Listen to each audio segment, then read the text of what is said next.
পর্যন্ত নাই, পানি পর্যন্ত নাই। আল্লাহ নবী এত কষ্ট করতেছেন। সাইয়েদনা আবু বকর রাদিয়াল্লাহু তাআলা আনহুকে আল্লাহ নবী ডাক দিয়া বলেন, আবু বকর দেখেন তো এই মরুভূমির মধ্যে কোনো ঘর বাড়ি দেখা যায় কিনা।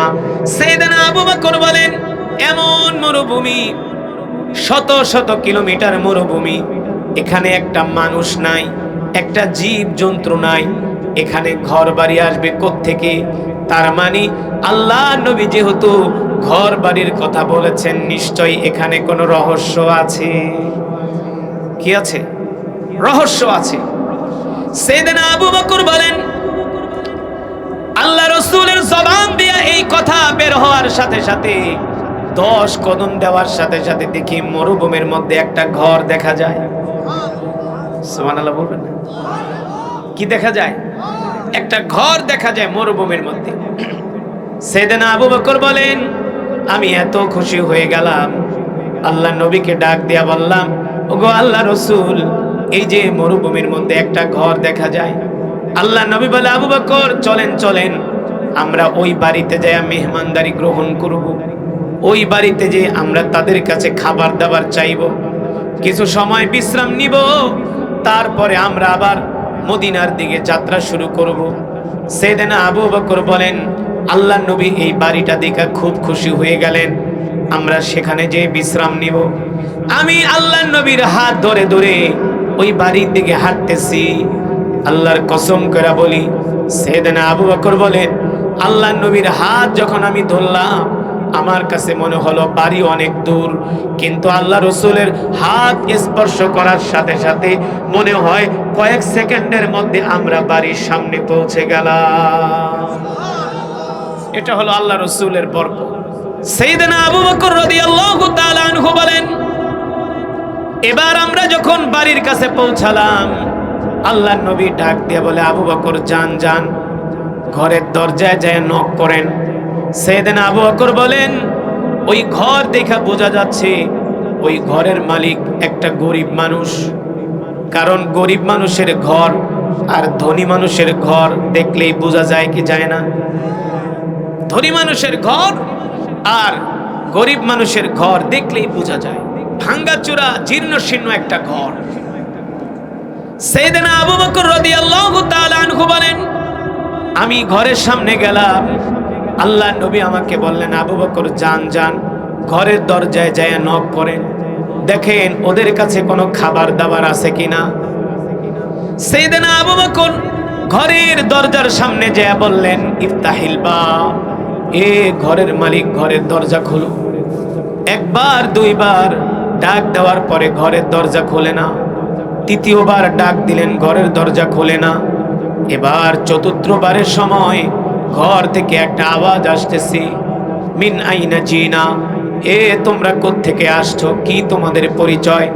সাইয়েদনা আবু বকর বলেন, জিনা মিনাল মক্কা ইলাল মদিনা, আমরা দুইজন মানুষ মক্কা থেকে আসছি, মদিনায় যাব। মক্কা থেকে আসছো, মদিনায় যাবা, তবে আমার বাড়িতে কেন? সাইয়েদনা আবু বকর বলে, নাহনু ফাকিরুন জিদ্দান, এ শোনো, আমরা হলাম মুসাফির মানুষ, আমাদের কাছে কোনো খাবার দাবার নাই। তোমার ঘরে যদি কোনো খাবার দাবার থাকে তাহলে আমাদেরকে একটু খাবার দাবার দাও। ঘর থেকে আওয়াজ করে বলে, শোনো, হয়তোবা তোমরা আমাদের পরিচয় জানো না, আমার নাম হলো উম্মে মাবাদ, আর আমার স্বামীর নাম হলো আবু মাবাদ। আমার স্বামী একজন রাখাল, আমার স্বামী বকরি চরানোর জন্য মাঠে গেছে। ওই মাঠ থেকে আসার সময় আমার স্বামী ওই মাঠ থেকে আসার সময় বকরি থেকে দুধ দহন করে নিয়ে আসে, ওই দুধগুলো আমরা খাই। এছাড়া গাছ থেকে কিছু খেজুর পেড়ে আমরা এগুলো খাই। এছাড়া মরুভূমির মধ্যে আমাদের কাছে কোনো খাবার নাই। আল্লাহ নবী ডাক দিয়ে বলে, আবু বকর, বুঝলাম তার ঘরে কোনো খাবার নাই, তাহলে একটু পানি চাও। সাইয়েদনা আবু বকর বললেন, একটু পানি দাও। বলে, শোনো, আমার ঘরে কোনো পানিও নাই। আমার স্বামী যখন মরুভূমি থেকে আসে, কূপ থেকে পানি নিয়ে আসে, ওই পানিগুলো আমরা পান করি। আল্লাহ নবী যখন শুনলেন ঘরে খাবারও নাই, পানিও নাই, এবার আল্লাহ নবী দেখেন উম্মে মাবাদের ঘরের সামনে একটা বকরি বাঁধা। কি বাঁধা? একটা বকরি বাঁধা। আল্লাহ রসুল বলে, আবু বকর, দেখছি উম্মে মাবাদের ঘরের সামনে একটা বকরি বাঁধা। উম্মে মাবাদকে বলো এই বকরি থেকে আমরা একটু দুধ দহন করে দুইজনে পান করি। সাইয়েদনা আবু বকর বলে, উম্মে মাবাদ, তোমার ঘরের সামনে বকরি বাঁধা আছে, যদি অনুমতি দাও আমরা এই বকরি থেকে একটু দুধ দহন করে দুইজনে পান করি। উম্মে মাবাদ বলে, পথিক, হয়তোবা তোমরা জানো না আমাদের ঘরের সামনে যে বকরিটা বাঁধা আছে এই বকরি হলো একটা অসুস্থ বকরি, প্রতিবন্ধী বকরি, হাঁটতে পারে না, চলতে পারে না। এই কারণে আমার স্বামী তাকে দুধ খাওয়ানোর, ঘাস খাওয়ানোর জন্য মাঠে নেয় না, কারণ সে আমাদের দুধ দেয় না। আল্লাহ নবী মুস্কি হাসি দিয়া বলেন, আবু বকর, আপনি শুধু উম্মে মাবাদের থেকে অনুমতি আনেন, দুধ দোয়ানোর দায়িত্ব আমার। অথচ বকরি কিন্তু অসুস্থ, বকরি হাঁটতে পারে না, চলতে পারে না। আল্লাহ নবী বলে, আবু বকর, আপনি শুধু দুধ দোয়ানোর অনুমতি আনেন, অসুস্থ বকরি থেকে দুধ দোয়ানোর দায়িত্ব আমার। সুবহানাল্লাহ। সাইয়েদনা আবু বকর বলে, বোন, তুমি শুধু অনুমতি দাও। মহিলা মানুষ একবার, দুইবার, তিনবার বলার পরে রাগ করে বলে, শোনো পথিক, কেন বুঝো না? এই বকরি হাঁটতে পারে না, চলতে পারে না, দুধ দেবে কোত্থেকে? এই কথা শোনার পরে আল্লাহ নবী বলেন, আবু বকর, যে কোনো উপায়ে শুধু অনুমতি আনেন, দুধ দহন করার দায়িত্ব আমার। এবার সাইয়েদনা আবু বকর অনুনয় বিনয় করার পরে উম্মে মাবাদ বললেন, ঠিক আছে, যাও, যদি পারো তোমরা দুধ দোয়ায়া খাও, আমার কোনো আফসোস নাই। এবার আল্লাহ রসুল বললেন, আবু বকর, দুধ যে দোয়াবো, দুধ রাখবো কোথায়? উম্মে মাবাদের থেকে একটা বালতি চায়া নিয়ে আসেন। সাইয়েদনা আবু বকর বললেন, বোন, ঘর থেকে একটা বালতি দাও। এবার উম্মে মাবাদ ঘর থেকে একটা ছোট একটা বালতি দিলেন। আল্লাহ নবী বলে, এত ছোট বালতিতে হবে না, বড় বালতি আনেন।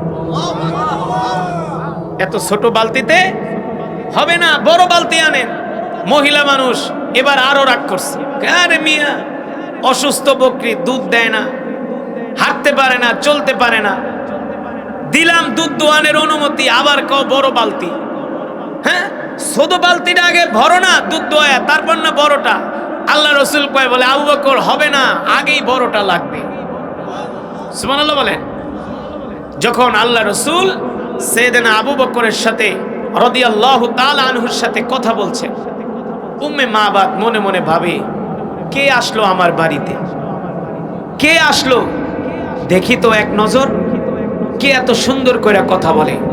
উম্মে মাবাদ বলে, আল্লাহি রাব্বাল কাবা, রবের কাবার কসম খেয়ে বলি, আমি শুধু আমার ঘরের দরজাটা একটু ফাঁকা করে বাইরের দিকে তাকালাম, আমার চোখের নজর যে আল্লাহর পয়গম্বর মুহাম্মদ সাল্লাল্লাহু আলাইহি সাল্লামের চেহারা মোবারকের উপরে যখন পড়লো, আমি দেখলাম আমার বাড়িতে কোনো মানুষ নয়, মনে হয় আকাশের চাঁদ উদিত হয়েছে।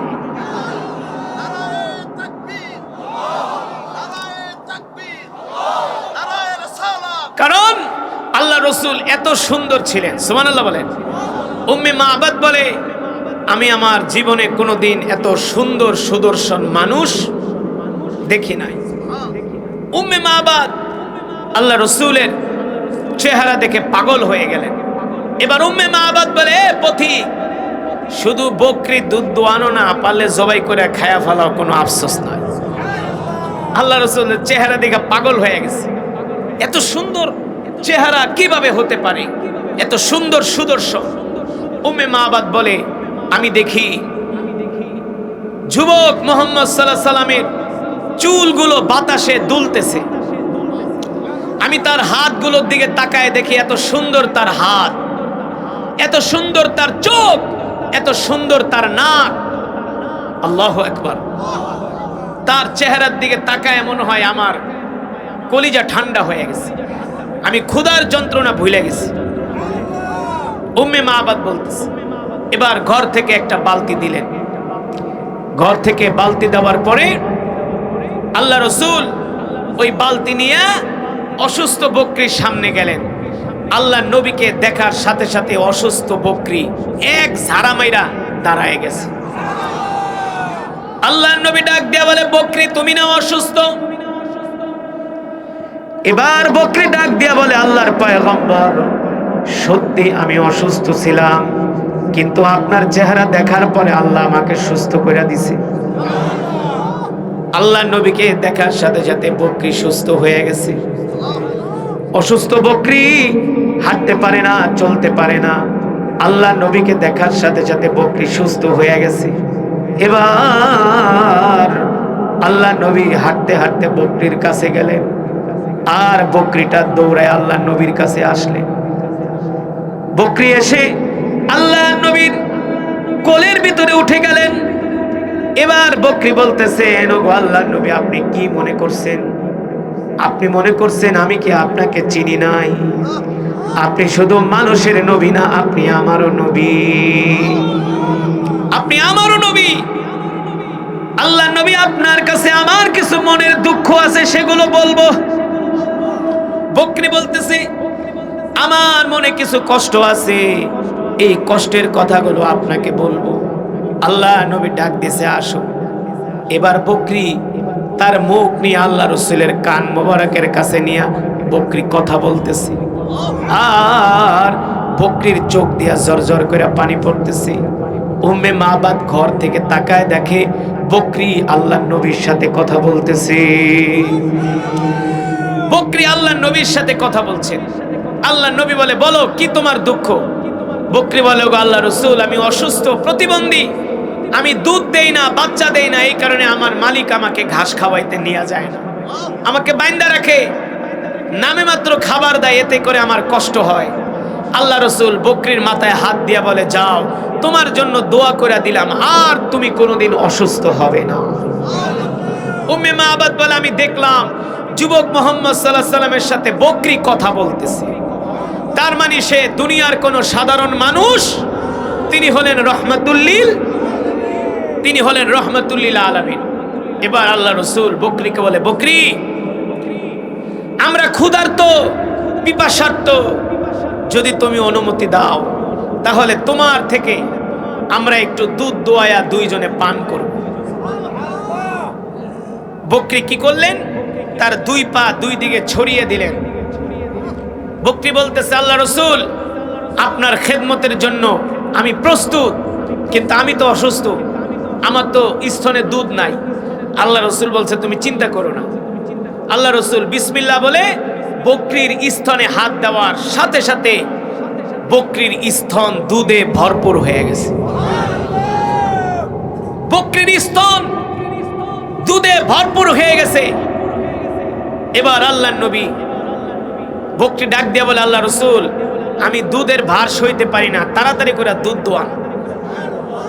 বকরি বলতেছে, আমার দুধে স্তন ভরে গেছে, আমি আর কষ্ট হচ্ছে, আমি সইতে পারি না। এবার আল্লাহ রসুল নিজের হাত দিয়া দুধ দোয়াচ্ছে। দুধ দোয়াতে দোয়াতে স্তন টানতে টানতে বিরাট বালতি একেবারে দুধে ভরপুর হয়ে গেছে। উম্মে মাবাদ দূর থেকে দেখে, কিরে, অসুস্থ বকরি, হাঁটতে পারে না, চলতে পারে না, আজকে সেই বকরি থেকে দুধ দোয়ায়া পুরা বালতি ভইরা ফেলাইছে।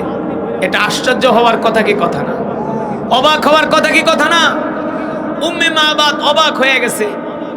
যতই আল্লাহ রসুলের চেহারার দিকে তাকায়, ততই উম্মে মাবাদ বলে, আমি আমার নজর ফিরাইতে পারি না। এবার আল্লাহ রসুল দুধ দোয়ায়া সাইয়েদনা আবু বকরকে বলে, আবু বকর, আপনি দুধ পান করেন।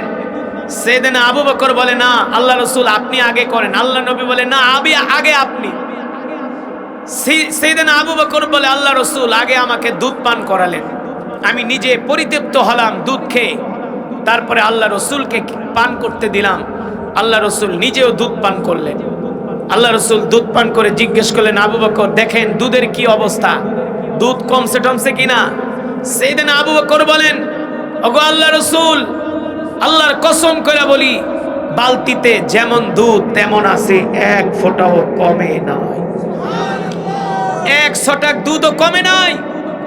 আল্লাহ রসুল বললেন, আবু বকর, যান, দুধের বালতি নিয়ে উম্মে মাবাদকে দিয়ে আসেন। এবার সাইয়েদনা আবু বকর বলে, উম্মে মাবাদ নাও, এই দুধ তুমি পান করো, তোমার স্বামীকে পান করায়ও। আমরা মদিনার দিকে রওনা করলাম। এই দৃশ্য দেখে উম্মে মাবাদ অবাক হয়ে গেলেন। সাইয়েদনা আবু বকরকে উদ্দেশ্য করে বললেন, ও আমার বরকতের মেহমানরা, আপনারা আমার বাড়ি ছেড়ে যাবেন না, আমার বাড়িতে আর কিছুদিন থাকেন, মেহমানদারি গ্রহণ করেন। সাইয়েদনা আবু বকর বলে, না না না, আমরা তোমার বাড়িতে কিছুক্ষণের জন্য এসেছিলাম বিশ্রাম নিতে, আমাদের বিশ্রামের সময় শেষ, এবার আমরা তোমার বাড়ি থেকে মদিনার দিকে রওনা শুরু করব। সাইয়েদনা আবু বকর আল্লাহর নবী সহ উম্মে মাবাদের বাড়ি থেকে বের হয়ে গেলেন। উম্মে মাবাদ বলে, আমি আর ঘরে থাকতে পারলাম না, এক লাফ দিয়া ঘর থেকে বের হইয়া উম্মে মাবাদ বলে, আমি আমার বাড়ির উঠানে দাঁড়ালাম, আর তাকায় দেখি যুবক মুহাম্মদ সাল্লাল্লাহু আলাইহি সাল্লাম মদিনার দিকে যাচ্ছেন, আর মরুভূমির মধ্যে দেখতেছি আসমানের মেঘমালা মুহাম্মদ সাল্লাল্লাহু আলাইহি সাল্লামকে ছায়া দিতেছি। মুহাম্মদ সাল্লাল্লাহু আলাইহি সাল্লাম যেদিক যায় আকাশের মেঘও সেদিকে যায়। বুঝেন নাই? আল্লাহর নবীকে ছায়া দেয় মেঘ, আল্লাহ রাসূলের গায়ে রৌদ্রের আলো লাগতে দেয় না, সূর্যের আলো লাগতে দেয় না। আল্লাহু আকবার। উম্মে মাবাদ এই দৃশ্য দেখা বলে, বরকতের মেহমানরা, তোমরা আমার বাড়ি থেকে যেও না। উম্মে মাবাদ বলে, যতক্ষণ পর্যন্ত আমার চোখের নজর গেল ততক্ষণ পর্যন্ত আমি তাকিয়ে রইলাম। তাকিয়ে থাকতে থাকতে সন্ধ্যা হয়ে গেল, সূর্য ডুববে ডুববে অবস্থা। এই অবস্থায় উম্মে মাবাদের স্বামী আবু মাবাদ বকরি চড়াইয়া বাড়িতে আসছে। বাড়িতে আসার পরে দেখে আজকে বাড়ি থেকে শুধু ঘ্রাণ আর ঘ্রাণ। উম্মে মাবাদের স্বামী আবু মাবাদ বলে, উম্মে মাবাদ উখরুজ মিনাদ দার, এ ঘর থেকে বের হও, তাড়াতাড়ি আসো, আজকে আমার বাড়ি থেকে কেমন যেন ঘ্রাণ পাইতেছি। উম্মে মাবাদ বলে, স্বামী গো, ঘরে আসেন, আপনার সাথে কথা আছে। শুধু আমাদের বাড়ি থেকে ঘ্রাণ না, আপনি যখন সকালে বের হয়ে গেছেন, ভর দুপুর বেলা আমাদের বাড়িতে একজন যুবক সহ দুইজন লোক আমাদের বাড়িতে আসছে। স্বামী গো, একজনের চেহারার দিকে আমি তাকায় দেখি, এত সুন্দর চেহারা, আমি আমার জীবনে কোনোদিন এত সুন্দর চেহারার মানুষ দেখি নাই। ওগো স্বামী, ওই যুবকের চেহারার দিকে তাকায় আমার কাছে মনে হলো তিনি চাঁদের চেয়েও সুন্দর, চাঁদের চেয়েও সুন্দর।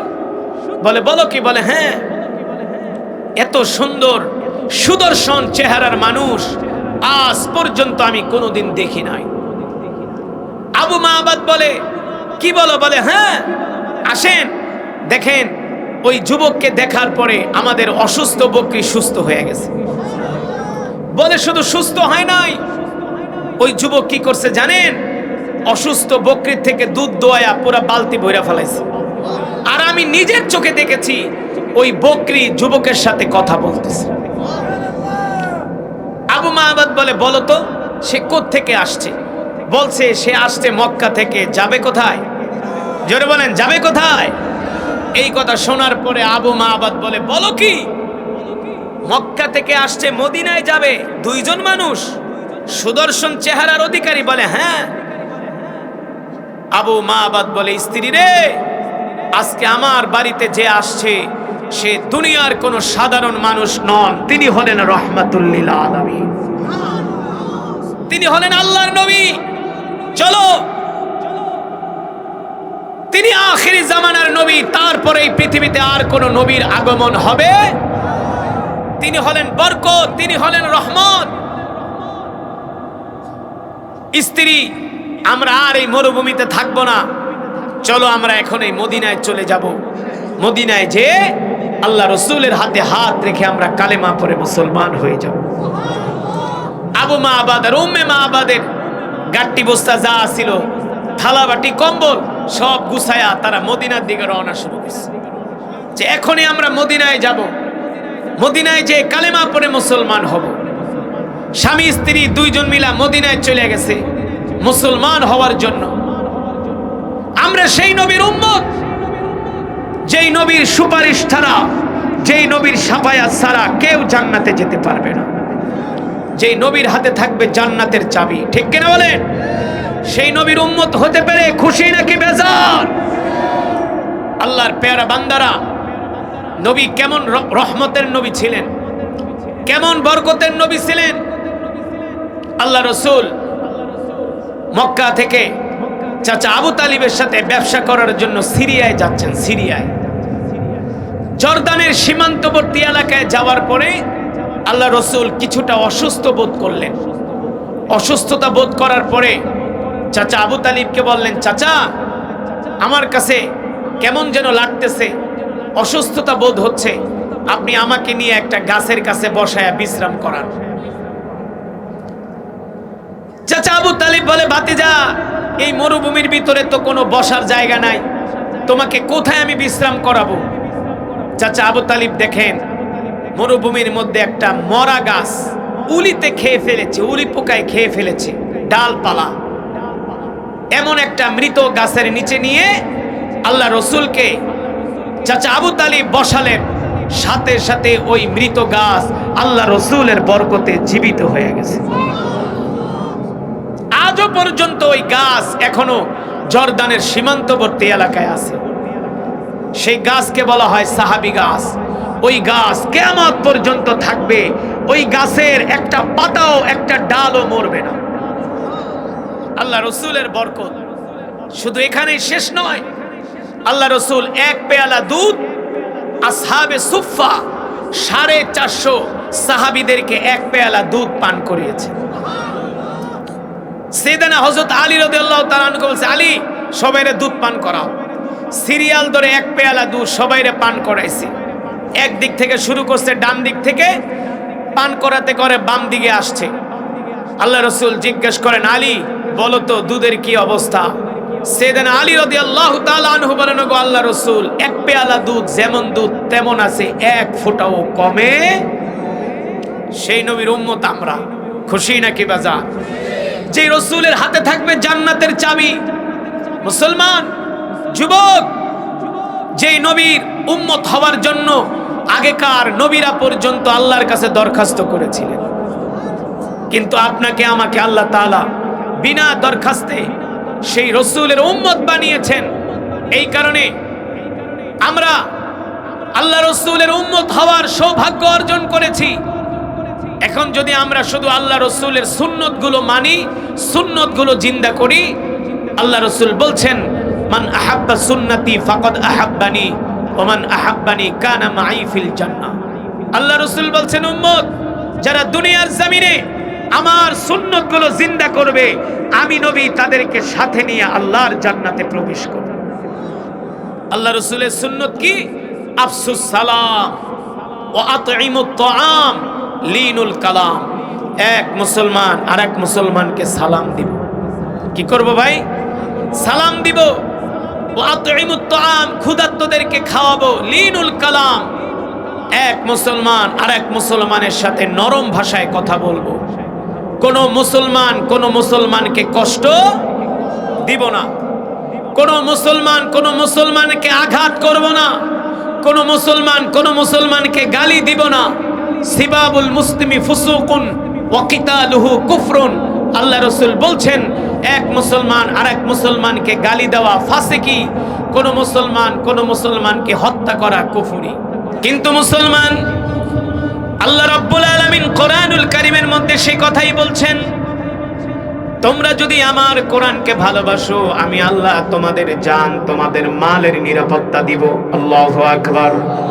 ও মুসলমান, আল্লাহর বান্দারা, এই কোরআনের জন্য আল্লাহর নবীর সাহাবীরা রক্ত দিয়েছেন। এই কোরআনের জন্য আল্লাহর নবীর সাহাবীরা জীবন দিয়েছেন।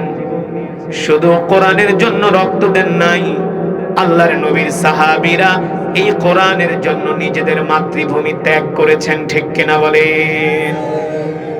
এই কোরআনের কথা বলতে যে বিশ্বনবী রাহমাতুল লিল আলামিনকে কত নির্যাতন সহ্য করতে হয়েছে, আল্লাহর নবীকে কত অত্যাচার কত জুলুম সহ্য করতে হয়েছে। আল্লাহর নবী যখন মক্কার জমিনে কোরআনের দাওয়াত দিতেন, মক্কার কাফেররা এই কোরআনের দাওয়াত বন্ধ করে দেওয়ার জন্য শত ষড়যন্ত্র চক্রান্ত করেছে, কিন্তু আল্লাহর নবী এক মুহূর্তের জন্য কোরআনের দাওয়াত বন্ধ করে নাই। ঠিক কিনা মুসলমান? এক পর্যায়ে মক্কার কাফেররা ষড়যন্ত্র শুরু করে দিল, ও মুহাম্মদ, হয় তুমি কোরআনের দাওয়াত বন্ধ করবা অথবা আমরা তোমাকে মক্কা থেকে বের করে দিব। আল্লাহর নবী ঘোষণা দিলেন, মক্কার কাফেররা শুনে রাখো, আমি আল্লাহর পয়গম্বর মুহাম্মদ সাল্লাল্লাহু আলাইহি সাল্লাম এক মুহূর্তের জন্য কোরআনের দাওয়াত বন্ধ করব না। ও যুবক মুসলমান, আল্লাহর নবী এই কোরআনের জন্য তায়েফের ময়দানে রক্ত দিয়েছেন, উহুদের ময়দানে দান দান মোবারক শহীদ করেছেন, আল্লাহ রাসূলের অগণিত সাহাবীরা শহীদ হয়েছেন, কিন্তু আল্লাহর কোরআন থেকে তারা এক চুল পরিমাণ দূরে সরে যায় না। আল্লাহ তাআলা কোরআনুল কারীমের মধ্যে বলেন, ইন্না নাহনু নাযালনা যিকরা ওয়া ইন্না লাহু লাহাফিজুন। নবী হে আমার, আমি আল্লাহ আপনার উপর যেই কোরআন নাজিল করেছি, এই কোরআনের হেফাজতের দায়িত্ব আমি আল্লাহ আমার নিজ হাতে গ্রহণ করেছি। বলেন সুবহানাল্লাহ। আল্লাহ রাব্বুল আলামিন বলেন, নবী হে আমার, যদি আপনি আমার কোরআনকে ভালোবাসেন, আপনি যদি আমার কোরআনকে মহব্বত করেন, আমার কোরআনের কথা বলেন, আমি আল্লাহ শুধু আপনাকেই হেফাজত করব না, আমি আমার কোরআনকেই হেফাজত করব না, আমি আল্লাহ আপনার জান মালকেও হেফাজত করব। আমরাও যদি আল্লাহর কোরআনকে ভালোবাসতাম, আমরা আমাদের সন্তানদেরকে কোরআন শিখাইতাম, তাহলে আল্লাহ তাআলা সমস্ত দায় দায়িত্ব আমাদের নিয়ে নিত। ঠিক কিনা বলে? কিন্তু আমরা নিজেরাও কোরআন পড়ি না, আমাদের সন্তানদেরকেও কোরআন শিখাই। সমাজের 100-র ভিতরে 5% মানুষও কোরআন পড়তে পারে না। অথচ মুসলমান, আল্লাহর নবী হলেন রাহমাতুল লিল আলামিন। একমাত্র কোরআনের কথা বলার কারণে মক্কার কাফেররা আল্লাহর নবীকে মক্কা থেকে বের করে দিলেন। আল্লাহর নবীকে মক্কার কাফেররা আলটিমেটাম দিয়ে দিলেন, মুহাম্মদ, তুমি আর মক্কায় থাকতে পারবা না, হয়তোবা কোরআনের দাওয়াত বন্ধ করো অথবা মক্কা থেকে বের হয়ে যাও। আল্লাহর নবী বিশ্ব নবী রাহমাতুল লিল আলামিনকে মক্কার কাফেররা যখন এই হুঁশিয়ারি দিল, আল্লাহ রাব্বুল আলামিন ডাক দিয়ে বলে, হাবিব, আপনি আর মক্কায় থাকবেন না, এবার আপনি মক্কা থেকে হিজরত করে মদিনায় চলে যান। ও যুবক মুসলমান, আল্লাহর নবী যদি মক্কার কাফেরদের কথা মেনে নিত, আল্লাহর কোরআনের পক্ষে যদি না থাকতো, তাহলে আল্লাহর নবীকে মক্কা থেকে হিজরত করে মদিনায় যেতে হতো না, নিজের বাপ দাদার ভিটা ছাড়তে হতো না। একমাত্র আল্লাহর কোরআনের পক্ষ নেওয়ার কারণেই আল্লাহর নবীকে মক্কা থেকে মদিনায় যেতে হয়েছে। ঠিক কিনা বলেন? আমরা সেই নবীর উম্মত, আমরাও যদি আল্লাহর কোরআনের পক্ষে থাকি, আমাদের উপরে নির্যাতন আসবে, জুলুম আসবে। ঠিক কিনা বলেন? যেমন করে আল্লাহর নবী এই নির্যাতন এই জুলুম সহ্য করেছেন, আমরাও সেই বিশ্ব নবীর উম্মত, আল্লাহর কোরআনের জন্য আমাদেরকেও এই নির্যাতন জুলুম সহ্য করতে হতে পারে। পারে কি পারে না? শেষ পর্যন্ত মক্কার কাফেররা আল্লাহ রাসূলকে বললেন, মুহাম্মদ, হয় মক্কা থেকে বের হয়ে যাও, নাইলে কোরআনের দাওয়াত বন্ধ করে দাও। আল্লাহ রাসূল বলে, এই মক্কার কাফেররা, মুহাম্মাদের জীবন চলে গেল, মুহাম্মদ এক মুহূর্তের জন্য কোরআনের দাওয়াত বন্ধ করবে। এবার আল্লাহ রাব্বুল আলামিন নির্দেশ দিলেন, হাবিব, আপনি আর মক্কায় থাকবেন না, আপনি মক্কা থেকে মদিনায় চলে আসেন। আল্লাহ রাব্বুল আলামিনের নির্দেশ পেয়ে আল্লাহর পয়গম্বর বিশ্ব নবী রাহমাতুল লিল আলামিন সাইয়েদনা আবু বকরকে বললেন, আবু বকর, ও আবু বকর, রেডি থাকবেন, যে কোনো সময় আল্লাহ তাআলার নির্দেশ আসতে পারে, আমরা মক্কা থেকে হিজরত করে মদিনায় চলে যাব। এই কথা বলার পরে সিদ্দিক আকবর রাদিয়াল্লাহু তাআলা আনহু আল্লাহ রাসূলের জন্য অপেক্ষা করলেন। আল্লাহর পয়গম্বর গভীর রজনীতে যে সাইয়েদনা আবু বকরের ঘরের দরজায় নক করলেন, একবার নক করার সাথে সাথে সাইয়েদনা আবু বকর ঘরের দরজা খুলে দিলেন। আল্লাহর নবী ডাক দিয়া বললেন, আবু বকর, একবার ডাক দেওয়ার পরে ঘরের দরজা খুলে দিলেন, কারণ কি? আপনি কি রাত্রবেলা ঘুমান না? সাইয়েদনা আবু বকর বলে, ওগো আল্লাহর নবী, যেই দিন থেকে আপনি বলেছেন মক্কা থেকে হিজরত করে মদিনায় যাবেন, সেই দিন থেকে আমি আবু বকর রাত্রবেলা বিছানার সাথে পিঠ লাগাই না। আহ, কোরআনের প্রতি কত ভালোবাসা ছিল, কোরআনকে কত মহব্বত করেছেন, আল্লাহর দ্বীনকে কত মহব্বত করেছেন। এগুলো আমাদের চিন্তা করার বিষয়। কথা বলে না? এগুলো আমাদের চিন্তা করার বিষয়। রাসূলের সাহাবীরা কেমন ছিলেন আর আজকে আমরা কেমন হয়ে গেছি। আমাদের মাঝে দ্বীন নাই, ধর্ম নাই, নামাজ নাই, রোজা নাই, ইসলাম নাই। খাও দাও ফুর্তি করো, দুনিয়াটা মস্ত বড়। ঠিক কিনা? দুনিয়ার জিন্দেগি আমাদের কাছে প্রিয় হয়ে গিয়েছে, অথচ রাসূলের সাহাবীদের কাছে দুনিয়ার জিন্দেগি না, তাদের কাছে আখিরাত ছিল প্রাধান্য। ঠিক কিনা? দেখেন আল্লাহর নবী রাহমাতুল লিল আলামিন, আল্লাহ কোরআনের মধ্যে বলছেন, নবী আপনি হলেন সমগ্র বিশ্ববাসীর জন্য রহমত।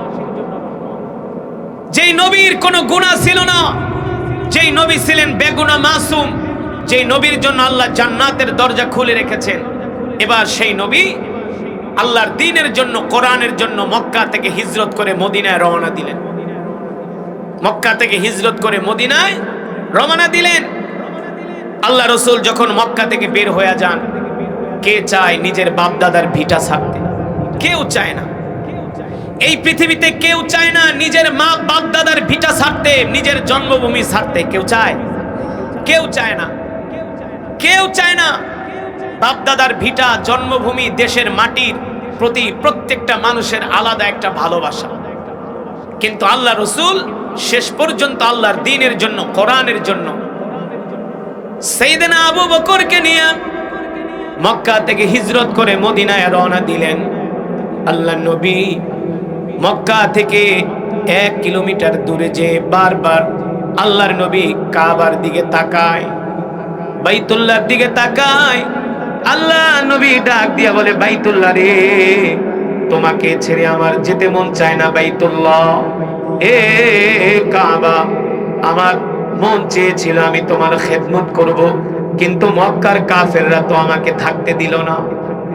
আল্লাহ নবী যখন এই কথা বলে কান্না করছেন, আল্লাহ তাআলা আল্লাহ নবীকে ডাক দিয়া বলে, হাবিব আপনি কষ্ট পাবেন না, মন খারাপ করবেন না।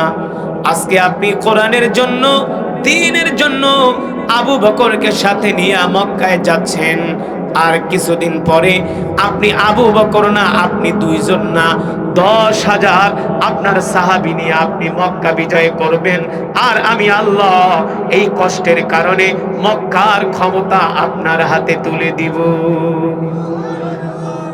আপনি হবেন মক্কার প্রেসিডেন্ট। আপনি মন খারাপ করবেন না, কষ্ট নেবেন না, আপনি একটু যান, আর কিছুদিন পরে আমি আল্লাহ মক্কার ক্ষমতা আপনার হাতে তুলে দিব। বিশ্বনবী রাহমাতুল লিল আলামিন এবার সাইয়েদনা আবু বকরকে নিয়ে মদিনার দিকে রওনা শুরু করলেন। 1 দিন, 2 দিন, 3 দিন সফর করার পরে 1 সপ্তাহ যখন কেটে গেল, আল্লাহ রাসূল সাইয়েদনা আবু বকর রাদিয়াল্লাহু তাআলা আনহুকে নিয়ে সফর করতেছেন। এক পর্যায়ে সফর করতে করতে সাইয়েদনা আবু বকরের কাছে যত খাবার ছিল, পানি ছিল, সব শেষ হয়ে গেল। আল্লাহ নবী একদিন ডাক দিয়ে বলে, আবু বকর, আনা আতশানুন জিদ্দান, আনা জাইউন জিদ্দান। আবু বকর গো, আপনার কাছে কোনো খাবার দাবার আছে কিনা? সাইয়েদনা আবু বকর বলেন, ওগো আল্লাহর নবী, আমার কাছে তো কোনো খাবার নাই, সব খাবার শেষ হয়ে গেছে। আল্লাহর নবী বুঝতে পারলেন সাইয়েদনা আবু বকরের কাছে কোনো খাবার নাই। সাইয়েদনা আবু বকর রাদিয়াল্লাহু তাআলা আনহু বলেন, আমি আল্লাহর নবীর সাথে সেই মক্কা থেকে মদিনার পথ দিয়া, মরুভূমির মধ্যে দিয়া, পাহাড়ি রাস্তা দিয়ে আমি চলতেছি। আমি দেখি আল্লাহর নবী মরুভূমির মধ্যে দিয়া যখন হাঁটে, মরুভূমির গাছগুলো আল্লাহর নবীকে সালাম দেয়।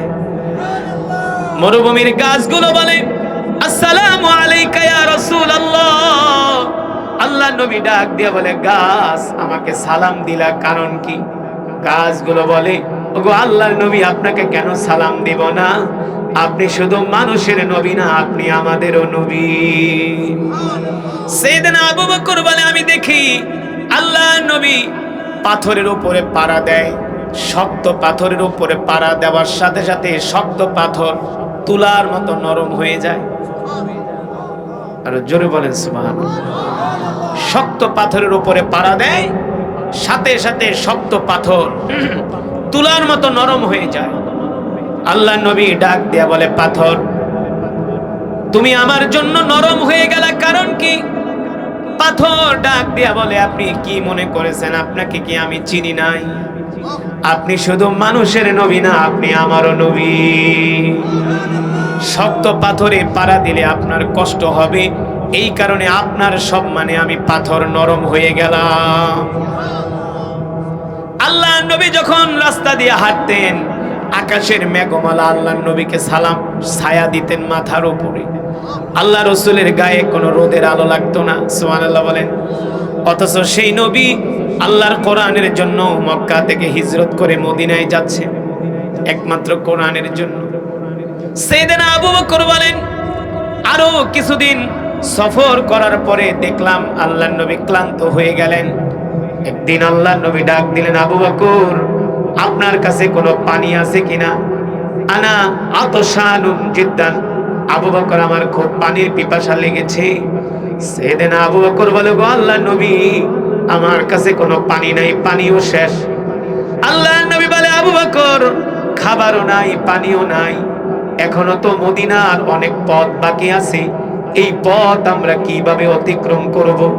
এই কথা বলার পরে সাইয়েদনা আবু বকর বলেন, আল্লাহ রসুলের চেহারার দিকে তাকায়া, আল্লাহ রসুলের চেহারা মোবারকের দিকে তাকিয়ে আমি কান্না করে দিলাম। হায়রে, আজকে দিনের নবী ইসলামের জন্য কত কষ্ট করছে। আল্লাহ রসুল খাবার পর্যন্ত নাই, পানি পর্যন্ত নাই, আল্লাহ নবী এত কষ্ট করতেছেন। সাইয়েদনা আবু বকর রাদিয়াল্লাহু তাআলা আনহুকে আল্লাহ নবী ডাক দিয়া বলেন, আবু বকর, দেখেন তো এই মরুভূমির মধ্যে কোনো ঘর বাড়ি দেখা যায় কিনা? সাইয়েদনা আবু বকর বলেন, এমন মরুভূমি, শত শত কিলোমিটার মরুভূমি, এখানে একটা মানুষ নাই, একটা জীব জন্তু নাই, এখানে ঘর বাড়ি আসবে কোত্থেকে? তার মানে আল্লাহ নবী যেহেতু ঘর বাড়ির কথা বলেছেন, নিশ্চয়ই এখানে কোনো রহস্য আছে। কি আছে? রহস্য আছে। সাইয়েদনা আবু বকর বলেন, আল্লাহ রসুলের জবান দিয়ে এই কথা বের হওয়ার সাথে সাথে 10 কদম দেওয়ার সাথে সাথে দেখি মরুভূমির মধ্যে একটা ঘর দেখা যায়। সুবহানাল্লাহ বলবেন না? কি দেখা যায়? একটা ঘর দেখা যায় মরুভূমির মধ্যে। সাইয়েদনা আবু বকর বলেন, আমি এত খুশি হয়ে গেলাম, আল্লাহ নবীকে ডাক দিয়া বললাম, ওগো আল্লাহ রসুল, এই যে মরুভূমির মধ্যে একটা ঘর দেখা যায়। আল্লাহ নবী বলে, আবু বকর, চলেন চলেন, আমরা ওই বাড়িতে যাই মেহমানদারি গ্রহণ করব।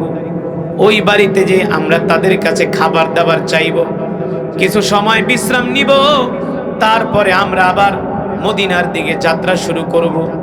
সাইয়েদনা আবু বকর বলেন, আল্লাহ নবী এই বাড়িটা দেখে খুব খুশি হয়ে গেলেন, আমরা সেখানে যে বিশ্রাম নিব। আমি আল্লাহ নবীর হাত ধরে ধরে ওই বাড়ির দিকে হাঁটতেছি। আল্লাহর কসম করে বলি, সাইয়েদনা আবু বকর বলেন, আল্লাহ নবীর হাত যখন আমি ধরলাম, আমার কাছে মনে হলো বাড়ি অনেক দূর, কিন্তু আল্লাহ রসুলের হাত স্পর্শ করার সাথে সাথে মনে হয় কয়েক সেকেন্ডের মধ্যে আমরা বাড়ির সামনে পৌঁছে গেলাম। এটা হলো আল্লাহ রসুলের বরকত, আল্লাহ রসুলের মুজিজা। আমি আপনাদের সামনে কোরআনুল কারীমের তেলাওয়াত করেছি। আল্লাহ রাব্বুল আলামিন কোরআনুল কারীমের মধ্যে বলছেন, وَإِذَا قُرِئَ الْقُرْآنُ فَاسْتَمِعُوا لَهُ وَأَنصِتُوا لَعَلَّكُمْ تُرْحَمُونَ। আল্লাহ রাব্বুল আলামিন বলেন, নবী হে আমার, যখন আমার বান্দাদের সামনে কোরআনের তেলাওয়াত করা হয়, যদি আমার বান্দারা চুপ করে কান লাগিয়ে কোরআন শোনে, এতে করে আমি আল্লাহ আসমান থেকে তাদের উপর রহমত নাজিল করি। এই যে আমি কোরআনুল কারীমের তেলাওয়াত করেছি, আপনারা শুনেছেন, এক এক হরফে 10টি করে নেকি পেয়েছেন। আল্লাহ তাআলা আসমান থেকে আমাদের উপরে রহমত নাজিল করেছেন। জোরে বলেন সুবহানাল্লাহ। ও যুবক মুসলমান, এই কোরআন হলো আল্লাহর জবানের কালাম। হতে পারে আজকের এই মাহফিল আমাদের জন্য নাজাতের উসিলা হতে পারে, ঠিক কিনা বলেন? এই যে কোরআনের মাহফিলে আসছেন, আমি যখন তেলাওয়াত শুরু করলাম, অনেক যুবকরা, অনেক মুসলমান দৌড়ায় দৌড়ায় কোরআনের মাহফিলে আসছেন। ও যুবক বন্ধু, তুমি শুধু দৌড়িয়ে দৌড়িয়ে কোরআনের মাহফিলে আসো নাই, আল্লাহর জান্নাতের টিকিট নেওয়ার জন্য আসছো। জান্নাতের টিকিট, আল্লাহ তাআলার কোরআনকে ভালোবাসলে তার জন্য জান্নাত নিশ্চিত হয়ে যায়। কোরআনকে ভালোবাসলে জান্নাত নিশ্চিত হয়ে যায়। আমি বলি না, আল্লাহ রাসূলের হাদিস। প্রমাণ দিব, প্রমাণ দিব। এখন তো বলতে পারেন হুজুর, সব হুজুরেই তো জান্নাতের টিকিট বিক্রি করে, কারো থেকে কেউ কম না, কারো থেকে কি কেউ কম না। কিন্তু না, আমি যে আল্লাহর কোরআনের কথা বলছি, এটা জান্নাতের টিকিট পাওয়ার নিশ্চিত গ্যারান্টি। ইযা উদিআল মাইয়িতু ফি কবরিহি জাআল কুরআনু ইনদা রাসিহি।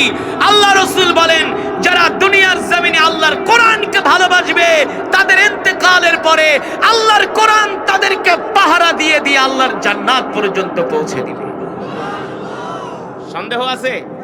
রাসূলের হাদিস, ইযা উদিআল মাইয়িতু ফি কবরিহি জাআল কুরআনু ইনদা রাসিহি। শুধু এখানে শেষ নয়, আপনি যদি কোরআনকে ভালোবাসেন, আপনার ইন্তেকালের পরে যখন আপনাকে কবরে শোয়ানো হবে, আল্লাহ রাসূল বলছেন, ওই কবরে কোরআন আপনার মাথার সামনে যে দাঁড়িয়ে থাকবে, আপনার কবরটাকে আলোকিত করবে। সুবহানাল্লাহ বলেন।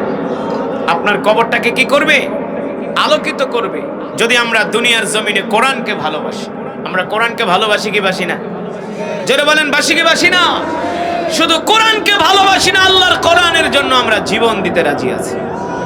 ইনশাআল্লাহ আমাদের কবুল করুন বলে আমিন। মুসলমান, এই কোরআনের কত ফজিলত, আল্লাহর কসম করে বলি, বাংলার মুসলমান যদি আল্লাহর কোরআনকে ভালোবাসতো সত্যিকার অর্থে, তারা যদি কোরআন অনুযায়ী রাষ্ট্র পরিচালনা করত, সমাজ পরিচালনা করত, কোরআন দিয়ে যদি সংসদ চলতো, মন্ত্রণালয় চলতো, আইন আদালত চলতো, বাংলার জমিন জান্নাতের টুকরায় পরিণত হয়ে যেত। বিশ্বাস করেন না? করেন না? আল্লাহ তাআলা বলছেন, তোমরা যদি আমার কোরআনের বিধান কায়েম করতা, আমি আল্লাহ মাটির নিচ থেকে তোমাদের জন্য বরকত বের করে দিতাম। মাটির নিচ থেকে বরকত উঠতো, বরকত। আল্লাহ আসমান থেকে বরকত নাজিল করতেন। এই কথা যদি আপনি বিশ্বাস না করেন, আপনার ঈমান থাকবে না। কারণ আমি কোরআন থেকে দলিল দিচ্ছি। পৃথিবীর কোন আলেম আছে আমার সাথে চ্যালেঞ্জ করান? আমি কোরআন থেকে দলিল দিচ্ছি। ওয়ালাউ আন্না আহলাল কুরা আমানু ওয়াত্তাকাউ লাফাতাহনা আলাইহিম বারাকাতিম মিনাস সামাই ওয়াল আরদ। এখন এই মোবাইল খোলেন, অনেকের মোবাইলে বাংলা অনুবাদ আছে, আছে কি আছে না? এখন বের করেন যে হুজুর কি বলছে। ওয়ালাউ আন্না আহলাল কুরা আমানু ওয়াত্তাকাউ লাফাতাহনা আলাইহিম বারাকাতিম মিনাস সামাই ওয়াল আরদ। আল্লাহ রাব্বুল আলামিন বলেন, নবী হে আমার, দুনিয়ার মানুষদেরকে বলে দেন, যদি তারা আল্লাহর কোরআনের বিধান প্রতিষ্ঠা করত, তাহলে আল্লাহ তাআলা মাটির নিচ থেকে, জমিন থেকে, আসমান থেকে তাদের জন্য বরকত বের করে দিত। বারাকা মানে কি? কথা কয় না। বারাকা মানে কি? এটাও বুঝেন না? বারাকা মানে মিনাস সামা। অর্থ কি? মিনাস সামা ওয়াল আরদ, জমিন। সুবহানাল্লাহ বলেন। কোন অস্পষ্টতা আছে? কোন সন্দেহ আছে? আল্লাহ নিজে বলছেন। কিন্তু আমরা কি কোরআন অনুযায়ী চলি কিনা? কথা বলেন। এই সমাজে এমন মুসলমান আছে জীবনেও কোনোদিন এক পারা কোরআন শরীফ পড়ে নাই। নাই। এমনও মুসলমান আছে যারা জীবনে কোনোদিন এক পৃষ্ঠাও কোরআন পড়ে নাই। অথচ এই জীবনে আমি যতগুলো দেশ ভ্রমণ করেছি, প্রত্যেকটা দেশে আমি দেখেছি বাংলাদেশের চেয়ে অন্য অন্য দেশের মুসলমানরা সবচেয়ে বেশি কোরআন পড়ে। শুধু আমাদের বাংলাদেশের ফটকা জাতি, ফটকা বাঙালিরা কাঙ্গালি, সিঙ্গাপুর হয়ে গেছে, ঘোড়ার ডিম কিছুই নাই, কিচ্ছু নাই, দিল্লি কা লাড্ডু, পুরা সদরঘাট। মালয়েশিয়ার মন্ত্রীর মেয়েরা ছেলেরা কোরআনের কারি। মালয়েশিয়া বর্তমান যিনি প্রেসিডেন্ট আনোয়ার ইব্রাহিম, তিনি হলেন কোরআনের হাফেজ। পীরের দোয়া কখনো ফিরিয়ে দেয় না। মুসাফির দোয়া করলে আল্লাহর দরবারে নিঃসন্দেহে দোয়া কবুল হয়। তা আমি চাই এই মাজমার শেষে আমরা একসাথে দোয়া করে বাড়িতে যাব। রাজি আছেন? আল্লাহ সকলকে কবুল করুন বলে আমিন। আমরা খাবো মাম, ফ্রেশ, জীবন, এগুলো হচ্ছে আমাদের বাংলাদেশি কোম্পানি। ওরা ওদের 10% টাকা ওরা কাদিয়ানিদের জন্য ডোনেট করে, মুসলমানদের কাদিয়ানি বানানোর জন্য খরচ করে। আপনারা তো জানেন না, অনেক আলেম মৌলবীও জানে না। আলামতার মৌলবী জানবো কোত্থেকে? কাদিয়ানি পানি, কাদিয়ানি পণ্য, ফেল, এগুলো ইউজ করা মুসলমানের জন্য হারাম।